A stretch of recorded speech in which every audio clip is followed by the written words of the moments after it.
Welcome. Today is April 10th, 2022, and I'm in the Sequoia National Forest of Big Sur. What am I saying? In the Sierras. And apparently it's motorcycle day.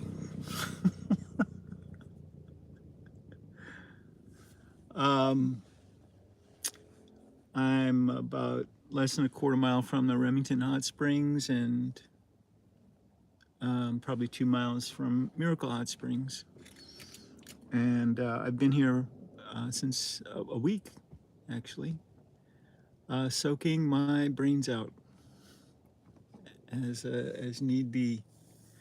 I spent, so I have some news, some really quick news, wonderful news.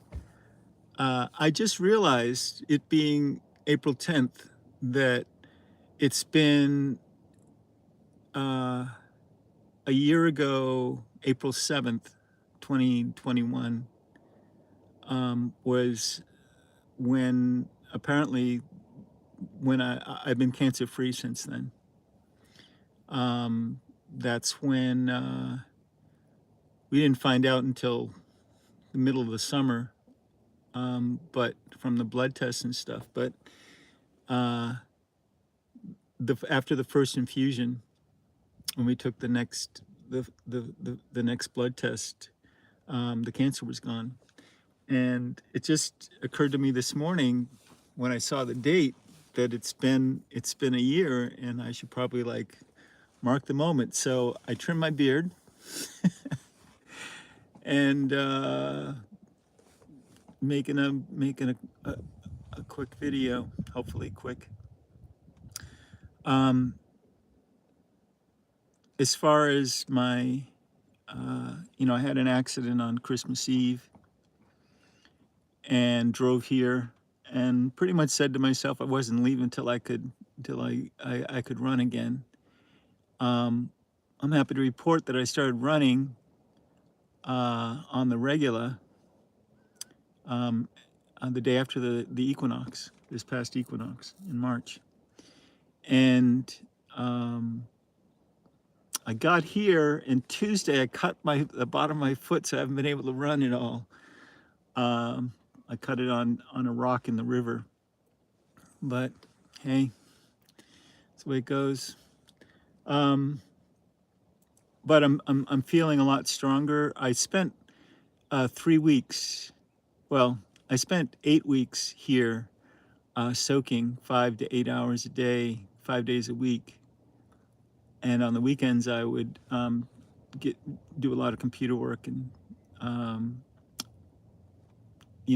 wrote and published my 9th novel, Highest Good, my 9th metaphysical science fiction novel. And since then, actually a year ago, when I started the treatment, every day during the 90 days, 95 days of the treatment cycle, the second round of treatment, I wrote every day 10 questions on divine metaphysics as part of the 8th book of Divine Metaphysics. And I posted it on social media with an original musical composition and me reciting that day's 10 questions, a minute to 3 minute videos. And when I got up to Big Sur for the equinox harmony period, I compiled it into a book. So I finished the first draft while I was sitting in meditation up in Monterey. Up in Big Sur. And then last weekend I drove up to the node in Monterey and measured the ley line, the Emperor Dragon, that runs through Monterey now. And it's now, hey, John Chi in the house. Great to see you, man. I saw one of your videos the other day, and it just it warmed my heart to just to be able to see you. You're doing such great work. Uh, I saw your trip down to South America and everything, Peru and other Ecuador, I think. Great work, great work. Um, so what's happening is the emperor dragons, I'm happy to report, are the first time I measured them through dowsing was in 2019, and they were 50 paces wide. And now they are, well, in September they were 600 paces wide, and now they're 4 miles wide. And they're just going to continue to accelerate their expansion. And eventually, if they continue expanding, eventually they'll connect. They're 50 miles apart, and they go from the west coast to the east coast and back. And they go, they touch the Atlantic Ocean in Virginia, and they cross another major emperor dragon pair in Virginia, and create a hashtag that's 50 miles square. And that other emperor dragon goes around the poles, north and south. And John, you'll like this. It goes down through Peru and forms the largest and most powerful node on the planet in Peru. And where there are 3 emperor dragons, they cross one another there. And this north-south one, we call it the twins, because it was the first one that showed up in 2017, the first new emperor dragon that showed up in 2017. And these are all caused by cosmic radiation coming from Peru. Yes. And these are all caused by cosmic radiation, the full spectrum of cosmic radiation, alpha, beta, gamma, X-rays, all that, coming from the center of galaxies in our galactic neighborhood. And when they hit the upper atmosphere, they create a stream of neutrinos, subatomic particles that stream through the Earth. They're going through everything right now. Everything that you see and you, they're going through you.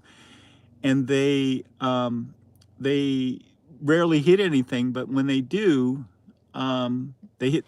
Eventually, they go to the core of the Earth, and eventually enough of these neutrinos hit the core of the Earth to create a low-frequency sound wave that radiates to the surface, and we experience them as these emperor dragon lines. The sun does the same thing. There are subtle energy lines that are caused by the cosmic radiation that the sun is radiating out. And same story, it hits the upper atmosphere, creates a stream of neutrinos, it goes to the Earth.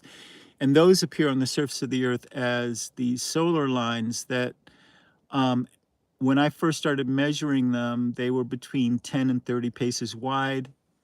When I measured the one in Chaco Canyon in September, it was 100 paces wide.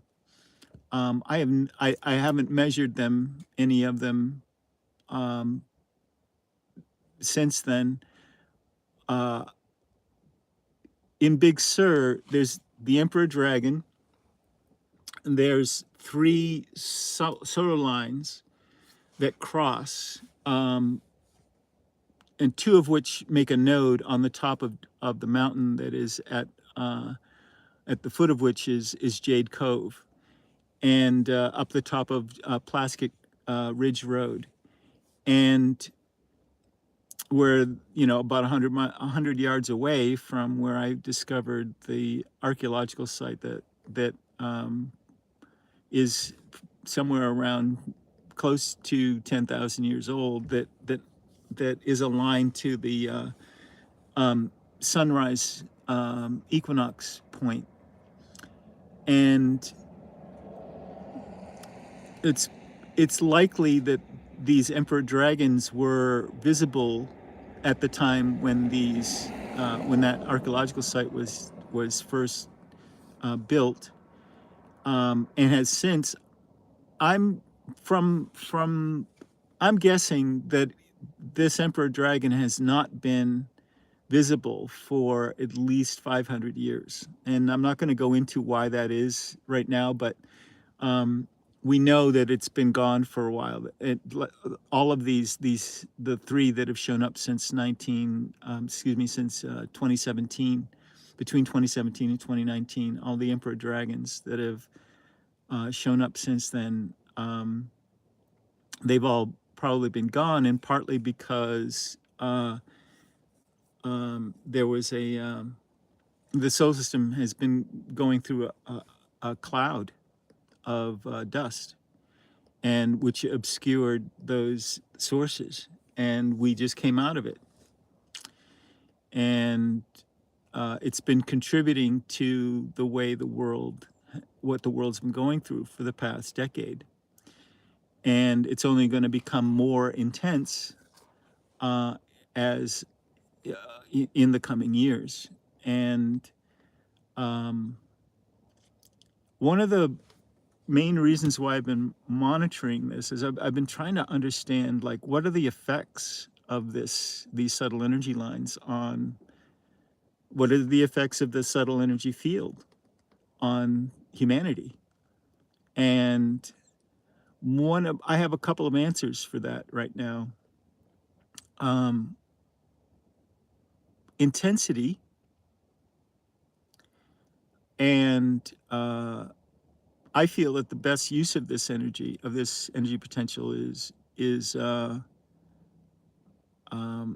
creative trance states, self-induced creative trance states, and so that's what I've been doing is going going to where the emperor dragon crosses the road, parking there for days on end, and creating my brains out. So within 15 minutes of arriving on the morning of the equinox a few weeks ago, I was composing music and started working on this eighth book of Divine Metaphysics. And like I said, I'm happy to report I finished the first draft, and I was actually working on it some more yesterday. Um, I, I, I, I have this idea of projecting it, and so I'm creating a version of it without the typing on the images that are in the book. So it's original words and original photography of my paintings and photos and stuff. But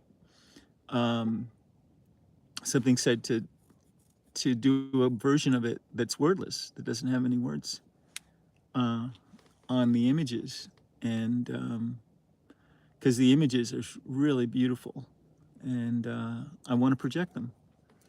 I want to get into projection. It seems like a really good way. I have a lot of material, the sacred geometry paintings being the least of it, and so that's something I'm going to be pursuing in the future. What else is happening? Oh yeah, so this week, Wednesday is my it's a I'm having a CT scan. It used to be, I guess they don't do PET scans this far out, which is great. That's less radiation in the body. But this is going to be a major check to see where we're at as far as the cancer goes. And then on June 2nd, I have my next round of 3-month checkups with the oncologist and the ENT department at UCLA Harbor. Those people have been treating me. So that's pretty much it. The van is running well enough. Be great if if gas prices went down. Planning to go to the gathering, Rainbow Gathering in Colorado this summer. I like to do the popcorn chai storytelling kitchen, Natural High Kitchen. If anybody's interested, want to do a salad for the main circle, and muesli and chai for the breakfast circle. So if that sounds at all interesting to anybody that's paying attention, want to plug in, direct message me, and it would be really cool if people just brought like sauerkraut and or a 5-gallon bucket of muesli, or a 5-gallon bucket of popcorn. I'm gonna bring a big wok and a big pot to make tea, to make the chai. So yeah, if you want to bring popcorn, you want to bring chai fixings, you want to bring kimchi would be great. You got 3 months, you could make some kimchi. But if you can't, sauerkraut, that's good too. The whole idea is to provide some live food, some probiotics for people, because the longer people are in the woods, the less they get vegetables, and definitely the less they get probiotic foods, and it's good for their digestion. Mostly it's rice and beans. So that's what's up with that. I'm going to be going to the Cape after that. Would be wonderful to be able to fly the Cape this summer somehow. Not sure how that's going to work out, but I'm going to have my glider with me.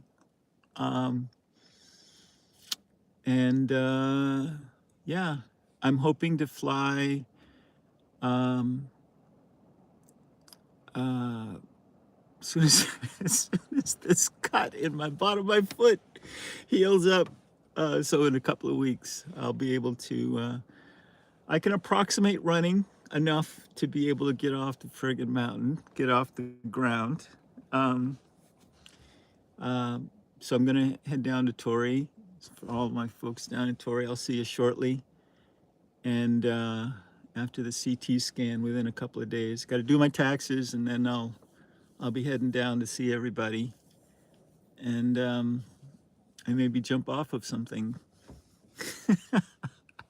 It's so wonderful to be able to do that. So yeah, that's what's up. Anything else? And I think that's it for now. Thanks for watching. Thanks for being. And thanks for paying attention to this wonderful saga, this blessed journey that I've been on. I recognize that what I'm going through is a shamanic journey, and the same with everybody else, that everybody's going through their own shamanic journey, whether they're conscious of it or not. And we have a choice of whether to embrace that and make the most of it or not. And this is what I choose. And down the road and around the corner, I hope to be able to share more of what the journey has gifted me. So once again, my favorite part,